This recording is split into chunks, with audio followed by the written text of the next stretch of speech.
The event 2023. Major timeline shift underway on Earth. Pleiadian Light Forces transmission October 9, 2023. By Michael Love. For immediate planetary broadcast to the starseeds of Earth. Begin transmission. Prelude. The Pleiadians are masters of consciousness, and tonight we bring you this very important Earth Alliance data stream about a very real and noticeable timeline shift that is happening on Earth right now. This data stream is encoded in such a way to activate dormant DNA, expand consciousness levels, and improve life. Great one. For some time now, a profound transformation has been underway on planet Earth. Over the last 2 Earth years, every facet of this realm has been undergoing a significant metamorphosis. The very essence of human existence has shifted, and even the foundational fabric of reality has been influenced by this monumental change. The Pleiadians say this powerful transformation is not merely a random event. It is being divinely guided by benevolent higher beings. At this time, humanity is immersed in a bifurcation of time, witnessing a divergence between 2 realities or timelines. 2 distinct paths are unfolding, an ascendant timeline rooted in love and a descending one driven by fear.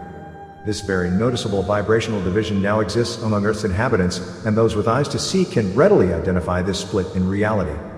Here's an inspiring story from a dedicated starseed about how their life transformed during this significant shift.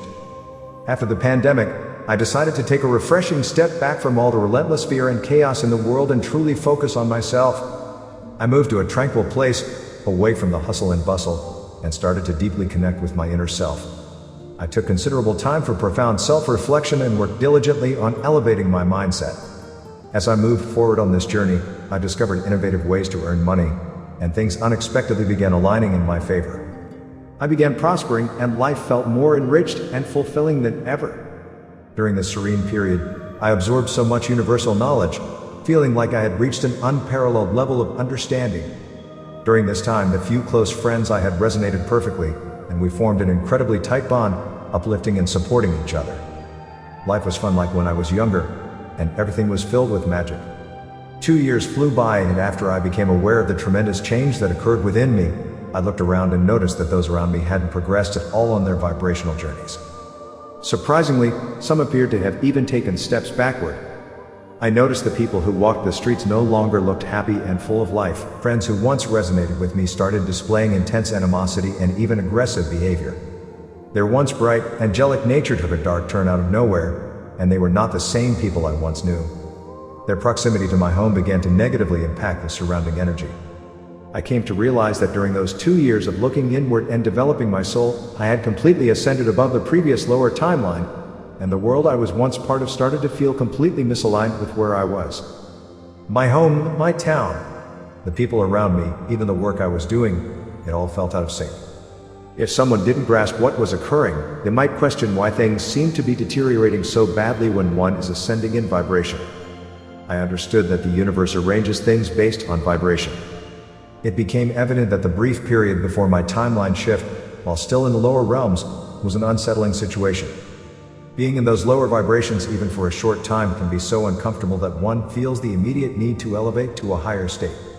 For my own well-being, distancing myself from these vibrations and circumstances became crucial. With steadfast faith in my journey, I wholeheartedly entrusted myself to the universe. I confidently embraced change, trusting the divine to lead me towards safety and grander horizons. In a brief span, I effortlessly transitioned through the timeline portal into my new life. Here, not only have circumstances greatly improved, but I've been graced with more loving spiritual friends, a beautiful home nestled in a serene natural setting, and fulfilling work that resonates with my soul's purpose. The shift occurred swiftly, and everything flowed so seamlessly. It felt almost surreal, but it was indeed real. I realized that my heightened vibration was the catalyst for these wonderful blessings. All I had to do was align with that energy and remain open and receptive. Some term a timeline shift as stepping out of one's comfort zone, but regardless of the terminology, one truth remains: vibration is an immutable universal law. The cosmos, in its infinite wisdom, orchestrates what is most conducive for your soul's growth, ensuring you align with a timeline that matches your vibration. When you trust the universe and follow its guidance to shift, you can be confident that you'll align with a higher timeline where circumstances promptly improve. Even after the shift, you may still notice the lower energies at a distance. However, rest assured that an invisible energetic barrier separates the two realities, ensuring that each vibration stays in its place. As this barrier intensifies, the lower energies will eventually fade away permanently. So what's truly behind this timeline or reality split occurring on planet Earth? In the wake of a challenging 2012 ascension cycle, due to the amount of damage caused to Earth's ascension stargates and humanity's DNA by fallen races, in the Earth year 2021, the Guardian Host, benevolent races from the highest realms, intervened in Earth's current ascension cycle. As part of this plan, Earth and its inhabitants are being slowly shifted to the next harmonic universe, Hu-2, spanning dimensions 4D through 6D. Significantly with this progression, the lower realms of harmonic universe 1, which includes dimensions 1D, 2D, and 3D, will cease to exist, making way for all Earth's conscious beings to ascend and resonate within the Hu-2 vibrational realm. Moreover, the Guardian Host has created a sophisticated interdimensional emergency ascension escape route extending even to the fourth harmonic universe, Hu-4, and its subsequent dimensions. On rare instances, those harmonizing with these heightened frequencies could experience realms as expansive as dimensions 10th to 15th, even surpassing the current physical matrix of matter. To make all of this work, the Guardian Hosts set into motion the current timeline split on Earth at the end of 2021. As we navigate Earth year 2023, humanity is in the midst of this divergence, straddling two contrasting realities. With clear lines drawn, the path set, and the transition already underway, every human being on Earth must engage in their own essential inner work to align themselves with the new, elevated frequencies. Without this alignment, discomfort will surely arise, serving as a nudge from the universe toward a more divine way of being. The inherent physics of this timeline shift was designed to exponentially increase in velocity and spatial separation as it moves forward in linear time and space. This dynamic leads to a progressively widening gap between the two timelines. Individuals on Earth possessing heightened intuition can discern this acceleration of reality. This acceleration occurs due to space-time folding onto itself, causing the lower dimensions to swiftly converge into the subsequent harmonic universe. As an indigo being, transitioning yourself onto the new higher timeline isn't overly complex, and you are likely already aligned with it. However, the primary goal of your mission to Earth is to help humanity recognize their inherent beauty and divine essence, steering them away from unconscious pitfalls that might lead to lasting consequences. While light forces are working diligently to guide everyone on Earth toward the higher timeline, fallen races are currently exploiting the vulnerabilities of the lower timeline. Their aim is to divert humanity from its true path, employing dark agendas like DNA alteration to produce non-human or transhuman beings. The light's role is to help humanity realize that the human being is the most magnificent creation in the universe. Before they are led too far down that path, our mission is to guide them swiftly toward their inner brilliance and divine power. We must direct them to their heart chakras, allowing them to fully embrace their true essence of love. For in the realms we are journeying toward, only love can truly thrive and flourish. To transition onto the higher timeline, it's vital for humanity to master love. This mastery fosters an inner reservoir of strength, empowering each individual to operate from a deep internal alignment, recognizing their immediate safety and well-being is intertwined with the essence of the divine source. As humanity stands at a critical crossroads during this significant timeline juncture, with escalating energies in motion, the collective choices now have a more profound impact on shaping the experienced reality than ever before. The power to mold the ascension journey lies wholly within human hands. With each step, the emerging tapestry of a new era becomes clearer, a tapestry illuminated by higher vibrational frequencies that guide us toward a luminous future. The rise of these distinct timelines in contemporary times signifies a deep and pivotal shift, presenting humanity with a vital choice between love and fear. This decision has become the most critical one can make, with the ramifications of this choice profoundly influencing the trajectory of Earth's evolution. Project Looking Glass. Intriguingly, within this confidential government project, a unique apparatus was used to predict future events. The initiative was discontinued when it became clear that every potential timeline or probability converged at one specific future point, suggesting an inevitable transformative event, regardless of efforts to avert it. The sole outcome observed was the widespread awakening and liberation of humanity, anticipated to occur in the year 2024. Know that all is well, and everything is unfolding as it should. As an indigo or starseed, you were destined for the higher timeline, and since this divergence began, you've been consistently elevating your vibration. It's only natural for you to ascend to unmatched heights. The vibrational potential around you is significantly heightened now, making it essential to elevate every aspect of your life to match this frequency. You're already adept at this, and we have confidence in your success. Choose love in every moment. If you need to shift, then trust the universe and bravely move forward. Things are about to become truly remarkable for you. It's an extraordinary time to be alive on planet Earth as the starseeds transition onto this new timeline, envisioning a better world where humanity thrives in peace, freedom, and abundance indefinitely. Please share if you've experienced any recent shifts in your reality, or simply share your insights with fellow starseeds. Godspeed to the Pleiadians.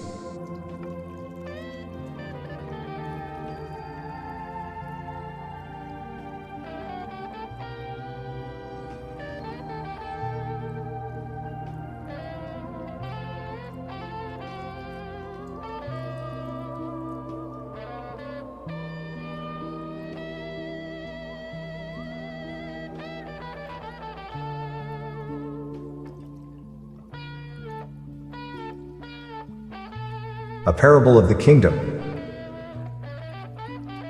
Listen, a sower went out to Mark 4:4. The ecstasy of an exalted state of mind does not consist in the mere possession of a few things or the possession of many things, but in the freedom from possession and non-possession. It is with indifference to things that comes deep understanding. To merely renounce things in order to reach greater happiness that is promised by some is to seek rewards through limitation, and prevents right thinking, which alone is the way to the ecstasy of life. To control thought feeling in order to gain something is to make it petty, ignorant, and full of sorrows. The ecstasy of life comes with inner riches and inner freedom, free from possession and non-possession, which distracts the mind from reality. If you depend on circumstances to make you satisfied with life, you only create misery and chaos, for then you become a plaything of environment. We must transcend environment through understanding. Only when this is done can the mind be orderly and clear for right thinking. To accomplish this, we must also become aware of the causes of environment.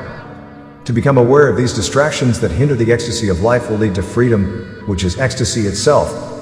When we become enraptured with the feeling of drawing our every breath from God with no past memories of right or wrong, filled only with the great love life expressing itself in the ever-present, dissolving all that hinders its expression in us, expressing only in the present all that comes to us. This is living in the now always. This is freedom, this is love, this is wisdom and power. This was the way the Master lived his life on earth. He could not do otherwise when he completely realized that the Father and he were one. I want you to read this paragraph over and over until it becomes part of yourselves, for without this awareness there will always be distractions in the mind. These distractions you will see are in the mind-heart, and it is the mind-heart that hinders the true expression of the life that is eternal and ever-present. When your mind is caught up with the past and the future, there is frustration and limitation. But if you become aware of these distractions, then comes deep understanding, which enables you to withdraw easily from them. If you try to discipline yourself not to be distracted, this also prevents understanding of the nature and cause of distraction, so your discipline itself becomes an escape, a means of distraction. It is your mind that searches in the past and looks to the future. When the mind is thus distracted, the presence cannot be realized. If you would understand life, you must look beyond a mind caught up in narrowness and conformity. You must be free from the dictates of any authority, religious or otherwise, however learned they may be. Presence, life, is more important than beliefs, and to obtain the full fruits of the presence, life, you must liberate it from beliefs, authority, and tradition, for if you are bound by these things, you will have difficulty in understanding the teachings of the Master. What I am saying to you is not a new doctrine, nor am I forcing upon you any new or old authority, for this would be limitation and frustration. Only when you are free yourselves can you free others, by helping them to think for themselves without the hindrance of any belief or authority. By doubting everything, you separate that which is real from the unreal and false, and only by true discernment of the unreal, free from comparisons, free from beliefs, free from prejudices, free from conformity, can the real be realized. Then the creative power within goes forth spontaneously and effortlessly by itself to express its true nature in you.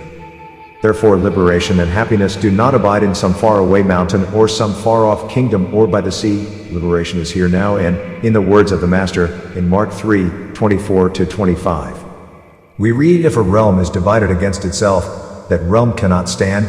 If a household is divided against itself, that household cannot stand." In Mark 4:1-3, Jesus teaches a parable of the kingdom. Once more he proceeded to teach by the seaside. A crowd gathered round him greater than ever, so he entered a boat on the sea and sat down, while all the crowd stayed on shore. He gave them many lessons in parables, and he said to them in the course of his teaching. In Matthew 13, old version, it says, "The same day went Jesus out of the house, and sat by the seaside. And great multitudes were gathered together unto him, so that he went into a ship and sat, and the whole multitude stood on the shore." The ship was probably a decked ship high out of the water. Josephus speaks of climbing up into the ship in the Sea of Galilee. Jesus on the high deck, at either end, would easily be seen and heard, and the great crowd that assembled before him can well be imagined, for those who had heard him before had told many others. It says in Mark that the crowd was greater than ever. Probably a cornfield was within view, and possibly a sower was sowing, so he began his teaching by saying, "Listen, a sower went out to sow, and as he sowed it chanced that some seed fell on the road, and the birds came and ate up. Some other seed fell on stony soil, where it had not much earth, and it shot up at once because it had no depth of earth. But when the sun rose, it was scorched and withered away, because it had no root. Some other seed fell among thorns, and the thorns sprang up and choked it, so it bore no crop. Some other seed fell on good soil to bear a crop that sprang up and grew, yielding at the rate of 30, 60, and 100-fold." He added, "Anyone who has ears to hear, let him listen to this." When he was by himself, his adherents and the 12 asked him about the parable, and he said to them, "The open secret of the realm of God is granted to you, but these outsiders get everything by way of parables, so that for all their seeing they may not perceive, and for all their hearing they may not understand, lest they turn and be forgiven." And he said to them, "You do not understand this parable? Then how are you to understand the other parables? The sower sows the word. As for those on the road, when the seed is sown there, as soon as they hear it, Satan at once comes and carries off the word sown within them. Similarly, those who are sown on stony soil are the people who, on hearing the word, accept it with enthusiasm, but they have no root in themselves. They do not last. The next thing is, when the word brings trouble or persecution, they are at once repelled. Another set are those who are sown among thorn. They listen to the word, but the worries of the word and the delight of being rich and all the other passions come in to choke the word, so it proves unfruitful. As for those who are sown on good soil, these are the people who listen to the word and take it in, bearing fruit at the rate of 30, 60, and 100-fold. He also said to them, "Is a lamp brought to be placed under a bowl or a bed? Is it not to be placed upon the stand? Nothing is hidden except to be disclosed, nothing concealed except to be revealed. If anyone has an ear to hear, let him listen to this." Also he said to them, "Take care what you hear. The measure you deal out to others will be dealt out to yourselves, and you will receive extra. For he who has, to him shall more be given, while as for him who has not, from him shall be taken even what he has." He said, "It is with the realm of God as when a man has sown seed on earth. He sleeps at night and rises by day, and the seed sprouts and shoots up he knows not how. For the earth bears crops by itself, the blade first, the ear of corn next, and then the grain full in the ear. But whenever the crop is ready, he has the sickle put in at once, as harvest has come." He said also, "What can we compare the realm of God? How are we to put it in a parable? It is like a grain of mustard seed, less than any seed on earth, when it is sown on earth. But once sown it springs up to be larger than any plant, throwing out such big branches that wild birds can roost under its shadow." In many a parable like this he spoke the word to them, so far as they could listen to it. He never spoke to them except by way of parable, but in private he explained everything to his own disciples. His disciples knew the language of the soul, but the multitude only knew the outer, the superficial. So his words were food for them to make them think, and the inner thoughts were food for his disciples. He could not teach the multitude because they would not understand, just the same as if I allowed the public into these lectures they would not understand. The soul must be ready, then the soul comes to the master to confirm what the soul feels about the truth. Therefore I only confirm what you know deep within yourselves. We must divide life into spirit and matter. Life has no problems. Only man has problems, and these are his own making. Therefore man is in bondage of his own creation, and the master's words were for the purpose of freeing us, that is, those who will take the trouble to understand. The master was showing that man could have his happiness and abundance here and now, for spirit does not dwell only in some far-off locality, but dwells in every living soul. Spirit is ever present and omnipresent. You will understand the master's word when you understand these words of mine. Jesus knew that life manifested and life unmanifested was one and the same. It is the same life that is manifest in you and me, for the Word was with God, the Word that was God and was made flesh. Make the Almighty himself your treasure, sound wisdom your wealth, and the Almighty shall be a joy to you. Job 22:25-26. Benediction. O Eternal One, who dwelleth in all, tune us to hear the Master's voice calling all mind hearts. Make our hearts receiving sets for his love and our minds receiving sets for his thoughts and words. For it is thy love and wisdom that he caught to bless us with. We know that thy love and wisdom is roaming the ether waves, searching for a resting place in the soul of man. May we be privileged, O Eternal One, to hear thy magic song of love's awakening in the hearts of all throughout the world.